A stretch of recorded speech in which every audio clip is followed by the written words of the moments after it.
All right.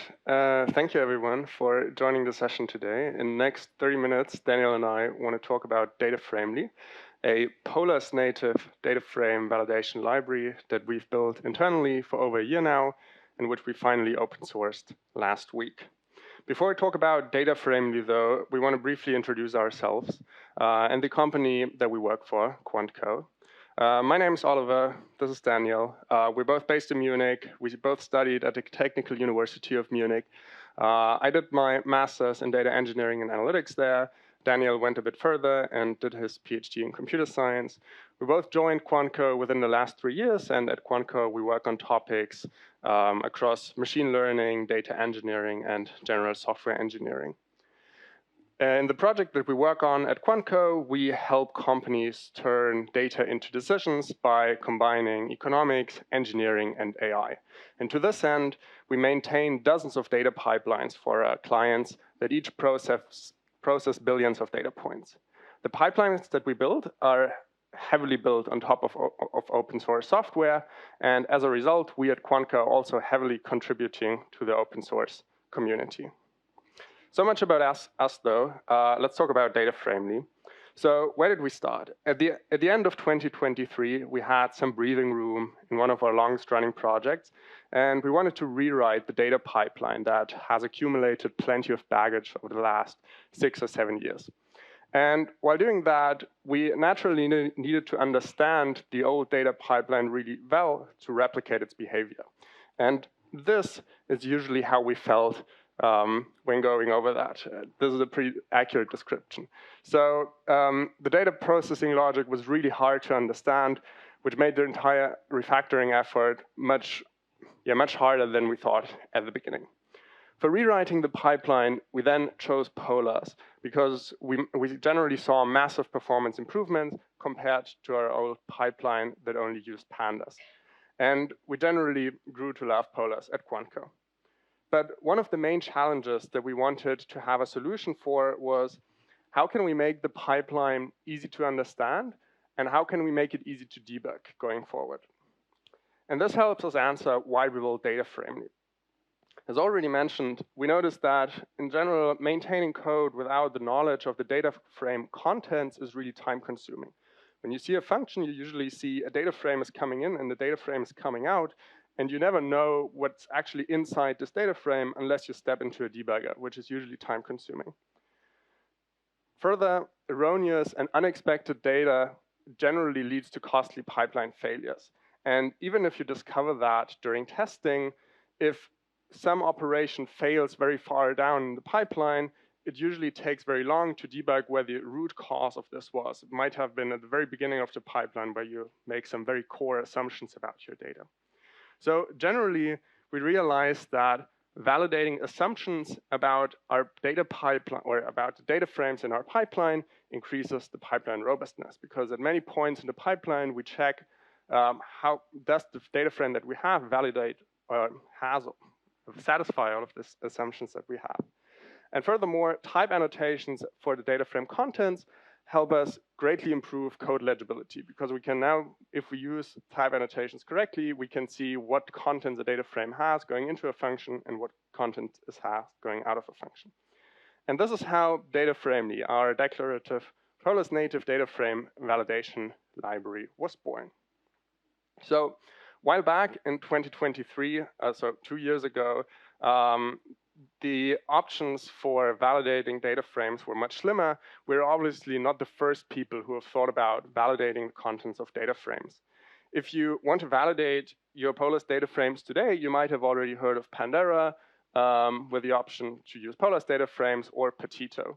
So maybe as a quick show of hands, who in this room has already used Pandora before? All right, that's a few people. Who of you has used partitions? Okay, half a person. And who of you used any other data frame validation library before? All right, so that was maybe 5 more people. So not a lot, but Dan and I are happy to tell you about Dataframely and maybe encourage you to validate your data frames going forward. So Dataframely has both soft and hard benefits, or using Dataframely has both soft and hard benefits. First of all, it integrates really well with Polars because it fully leans into the Polars expression API, and thus it feels very natural to use. On the other hand, it extends the existing options with many more advanced features that make it useful to use in complex data pipelines. And in this presentation, we want to talk about the basics of Dataframely and also about some of the more advanced features to tell you why we think that it serves so well to build complex, robust, and legible data pipelines. For this talk, we want to use a running example to illustrate this. And this example revolves about hospital claims because insurance claims is something that we both deal with in our daily work a lot. So the general idea is that we have a relational data model where on the one hand, we have hospital invoices that each contain an invoice ID, which identifies the invoice as a primary key, and then some associated data. With each of these invoices, there are associated a number of diagnoses. So in a traditional relational data model, we represent this with two tables. When we use data frame code, naturally each of these tables is represented by a data frame. And the question is, so in order to write easily understandable code and code that processes this data reliably, we want to tell you that all you need is import Dataframely as dy. So let's dive into Dataframely. The first thing that you want to do when you start using Dataframely is you define a schema.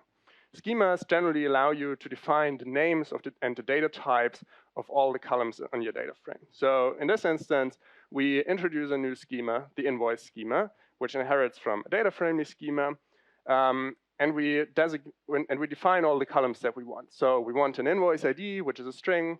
We want the date when the patient was admitted to the hospital, when they were discharged. We want to have a timestamp when the invoice was received by the insurance, and we want to have the amount that is written on the invoice. So this is already quite helpful as someone who would read the code, because you now know exactly what kind of data you can expect, or to some extent you know what kind of data you can expect in this data frame. So we can go a little further with Dataframely though, and we can use parameters for the data types that we annotate for a column type, or for our columns. So to make our schema even more useful, we designate our invoice ID as a primary key, as I told you before, and we designate all of our other columns as non-nullable. So very similar to what you would do in SQL, for example. We also have some more advanced column level checks. So for example, we can say that for the amount column, we only want positive amounts, so anything greater than 0. If the amount is 0 or negative, there's surely a faulty invoice. However, this is not all we want. Oftentimes, we also want to define constraints across multiple columns. And this is where the dy rule decorator in Dataframely comes in. So with dy rule, you can define constraints across columns with native Polars expressions. So for example, we can say that the patient has to be discharged from the hospital after he was admitted. So that's a very natural constraint. Anything else doesn't make sense. And we also want to enforce that the invoice is received after the patient was discharged from the hospital. If we get any data that validates these constraints, there's surely something wrong and we don't want to deal with that. In general, you can define as many functions as you want, annotate them with dy rule, and thus use standard or native Polars expressions to express what data you're interested in and what data you're not interested in. All right, so once we have defined our schema and put all of these assumptions about our data in code, we obviously want to verify that all of these assumptions hold for the data that we process. And the first thing that we usually want to do is use the validate function. So let's say we have a data frame with all of our invoices. Then we simply can call validate on our schema and receive a data frame that is guaranteed to be validated once this function returns.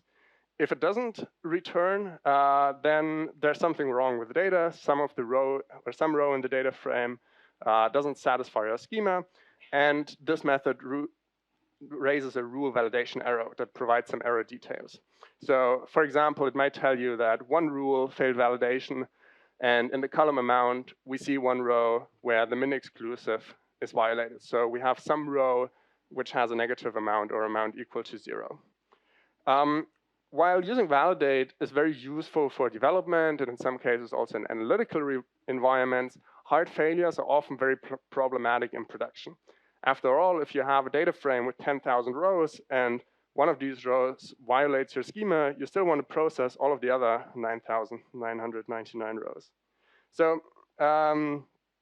in order to remedy this issue, Dataframely provides the filter method. And this filter method is very useful because it partitions the rows of your data frames into good rows and bad rows. So those which pass validation and those which don't. To be even more lenient, you can also set a parameter named cast equals to true, which automatically casts your input data types to the types that you expect in your schema. The most important thing about this filter method, though, is that it never raises an exception. It always returns. In some cases, good, which is the data frame that contains all your good rows, it might be empty, but it always returns. And the failure object then allows you to dive deeper into the issues. It can tell you what kind of rogue data is in your data frame. And you can do that with a variety of utility methods. So for example, you can see with counts which of the rules that you defined, how often did they fail. Co-occurrence counts tells you how often failures co-occurred in certain rows. And failure invalid allows you to retrieve the input rows that actually failed validation for further debugging. So to illustrate this a little better and to make it more tangible, let's look at an example, how this works in practice. So let's assume this is our data frame of invoices. We have 3 invoices. They all have their own primary key. And you can already see that the amount column has an issue. So the first invoice has an amount of 0, and we're not interested in that based on our previous schema definition. So if we use filter with cast equals true, we then receive the good data frame, which correctly filters out the first row that we're not interested in. And since we set cast equals true, we also automatically casted the data type from float 64 to a decimal. On the other hand, we have the failure object, where with failure invalid, we can recover the original row that failed validation, and this helps us debug why something failed in the aftermath. Right, so with schemas, validation, and filtering, we now have everything on our hands to trust the contents of our data frame at runtime. And that is already very nice. However, we also want to document this in our code, and this is where so-called typed data frames come in. And Daniel will tell you more about that. Thanks, Ollie. So about typed data frames. Most will agree that static type checking is a great way to detect bugs without executing the code. And we strongly advocate using MyPy for static type checking. However, if you're passing Polars data frames around in your code base, your code hints, or your type hints will typically just be Polars data frame or Polars lazy frame if you're using lazy frames. Dataframely provides more advanced type hints, and this leads to, first, better code readability, and second, safer data frame related code parts. Validate actually returns a data frame with a static type hint, including the schema. So here, we're validating the invoice schema on the data frame invoices, and we're getting back a generic type hint of the dy data frame type with the invoice schema as the generic type parameter. Importantly, the runtime type of the data frame does not change by this. This is purely a typing construct. It doesn't change the runtime type. I guess many of you are familiar with the concept of design by contract. In our experience, writing functions with Dataframely is more like defining contracts. We get more formal, precise, and verifiable interfaces. And if you define checks in your schemas, in your input and output schemas, you can actually verify that the pre and post conditions, which are the rules in your schema, are satisfied in the function that you're calling, if you're calling validate or filter before calling the function and also at the end of the function. If you use intermediate schemas, you can also check for invariants within the function body. If you skimmed through the feature matrix that we showed earlier, you may have noticed that one distinct and very powerful feature of Dataframely is the ability to validate interdependent data frames, so groups of data frames. And we already saw the one-to-many relationship between hospital claim invoices and diagnoses in the diagram. Now let's create a second schema for the table of diagnosis. And we have 3 columns here. One is the invoice ID. It's also part of the primary key for this table. We have the diagnosis code, which is also part of the primary key. And as you can see, we can also define a regular expression for this column. And then there's a third column, which is main. It's a Boolean column, and that shows us if that specific diagnosis is the main diagnosis for this invoice. For the set of diagnoses for an invoice, there should only ever be a single main diagnosis. We can implement a corresponding validation rule using the group by parameter in the dy rule decorator. Here we're grouping by invoice ID, so we get all the rows for that specific invoice ID, so all the diagnoses. And then we can define a Polars expression that implements this validation rule that ensures that there's only exactly one main diagnosis for an invoice. Now that we have these 2 data frames, or these 2 tables, and these 2 schemas defined, we can capture these 2 interdependent data frames in what we call a collection. A collection can take members, and these are Dataframely schemas, and we can perform validation on top of these collections, and I'm going to demonstrate that in a second. Similar to schemas, the validation rules can be defined on the collection level. However, in this case, we cannot use dy rule, which we've already seen for the schemas, but we rather use dy filter. The difference between dy rule and dy filter is that with dy rule, we return a Polars expression that evaluates 2 Boolean series, but we cannot do that for the collections. For the collections, we must return a data frame where the columns must include the common primary, sorry about that, the common primary key across all of the members. So in this case, we want to have at least one diagnosis per invoice, and we select the distinct invoice IDs from the diagnosis table, we join it with the inner invoices, and we return that join result, and then we can inner join the result of this filter method with all the members. So that will then eventually remove all the columns, all the rows where we do not have at least one diagnosis per invoice. As you might have guessed, you can also call validate on a collection. And if you call validate on the collection, then you get a validation error if there would be at least one row that would have been removed by the validation rules, because either you have some filter rule that is violated, or you have some schema-specific rules that are violated, and those rows should not be part of the results. So validate would then raise the error, and similar to the schemas, calling filter would give you back the good rows and the bad rows, and the bad rows are part of this failure object, which allows introspection of the reasons behind the validation failures.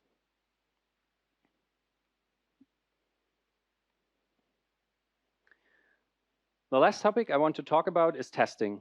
Testing data pipelines is often not trivial, and while you will probably run some sort of end-to-end test on a full dataset once in a while, writing unit tests can be extremely useful during development and also to localize faults in your pipeline code.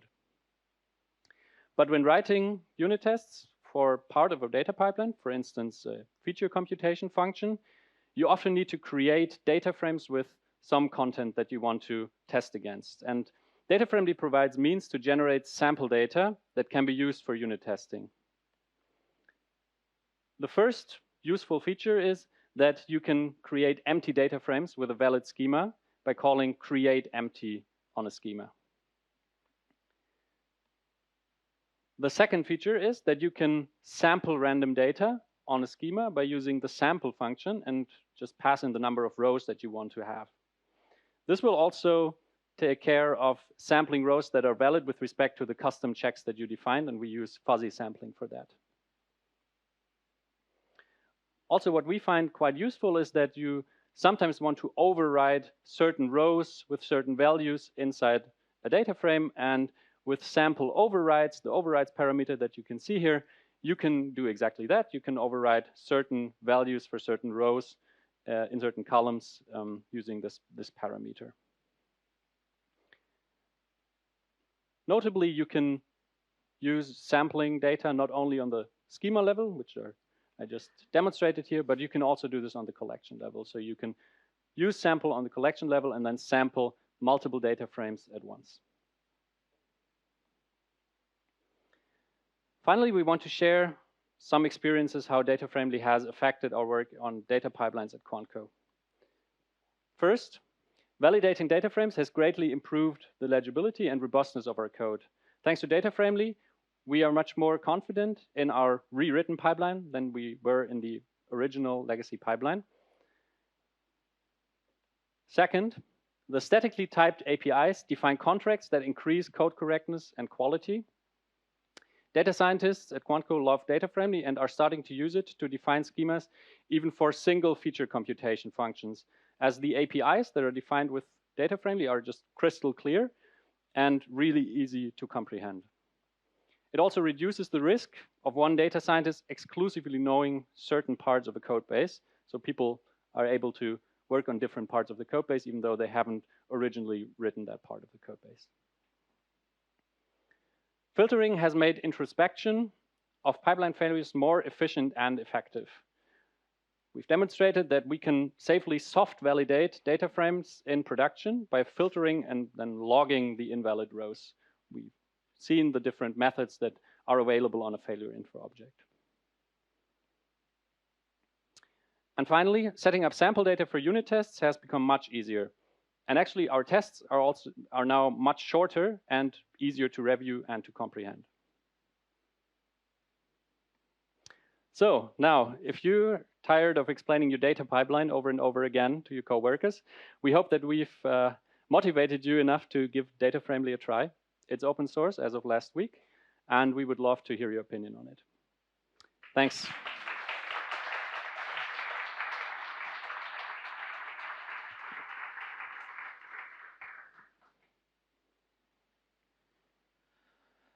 Thank you, guys. And we have a couple of questions, more than a couple, to be honest. And let's start with the first one. The data frame has to fit in memory, I imagine. Anyway, one can validate bigger data sets yet? So I don't think this or any computations are an inherent or would be an inherent constraint for Dataframely.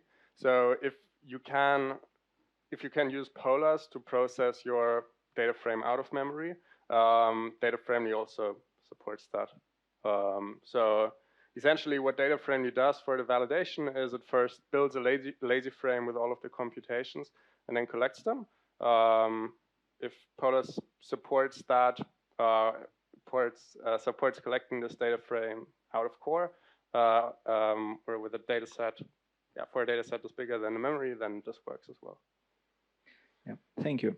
So as you can imagine, there are a lot of pandas adopters here. So there are questions regarding, is Dataframely comparable with, can you use it with pandas? No. No. And is there any options for the pandas adopters to use this kind of validation that you can suggest as an option? Yeah, so currently no. So at least not via Dataframely. So Dataframely only supports polars because we at QuantCo are heavily invested using polars for any new data pipelines or for any new code that we write, really. So yeah, right now we purposefully excluded pandas from this package to reduce complexity. So you'll have to use polars, but that might be a good idea anyways. Just maybe one addition. I think for Pandera, the feature matrix for pandas is actually also more filled than it was before. So these were just the polars features in Pandera. So for pandas, there might be more features in Pandera. So take a look for Pandera. Maybe it is an option. The next one is also a about adoption of another frameworks. Have you looked into narwhals to maybe extend Dataframely to multiple data frame libraries? Well, when we started working on Dataframely, Narwhals was quite small. I think they started last year in February or so, and we started a bit before that. And for us, the benefit of investing into Narwhals right now is limited because new pipelines we generally want to write in polars, and therefore we can avoid the extra indirection and the feature lag that would come with an extra library. But I think in general we're open to this suggestion, and you feel free, whoever asked this question, to create an issue on our open source repository, and we can discuss there.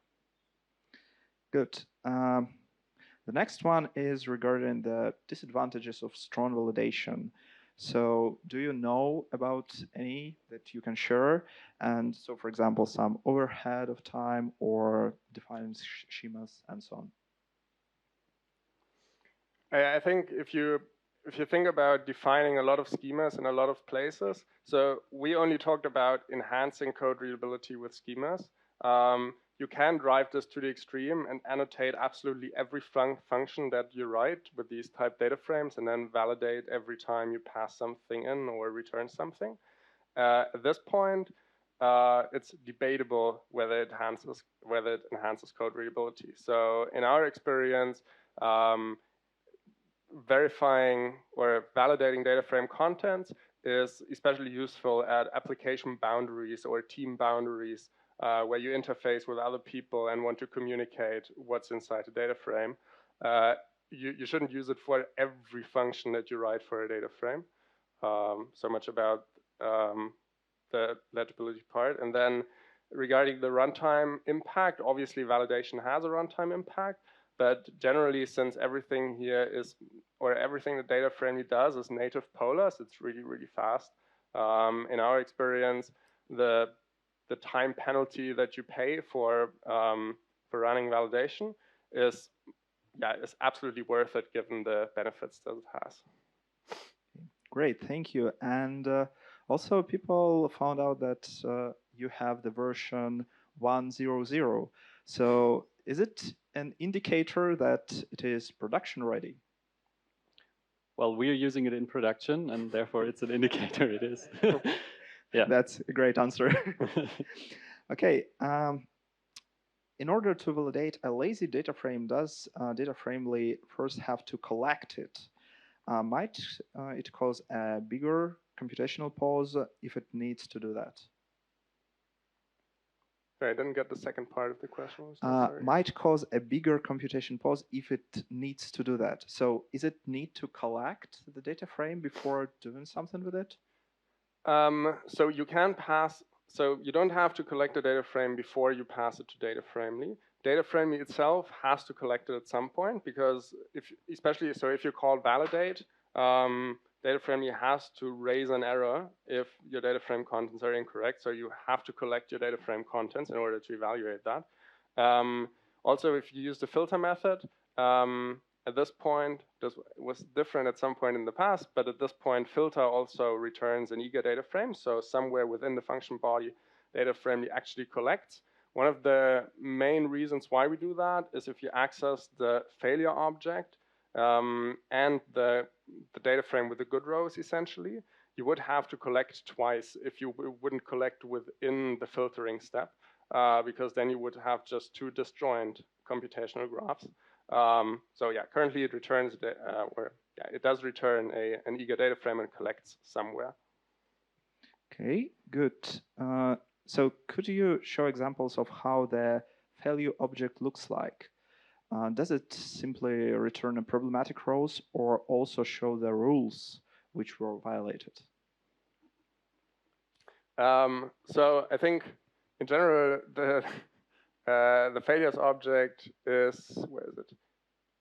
I think here. It's really just a standard Python object that provides you with a couple of utility functions. So counts returns a dictionary that maps rules to integers. Co-occurrence counts returns a dictionary which maps essentially lists of rules to an integer. And then failure invalid provides you with a data frame. Failure object can't do more than that. I think it also allows accessing the list of rules which were generally included in the validation. But that's everything that was useful for us for debugging. Obviously, if anyone has anything more in mind, feel free to approach us or open an issue, and we're happy to discuss that. Okay, great. So there are also a couple of questions. I'll post it in the correspondent channel of Discord. Cool. So All right. yeah, people are pretty interested in your product. So that's great success. So let's thank once again our today's presenters.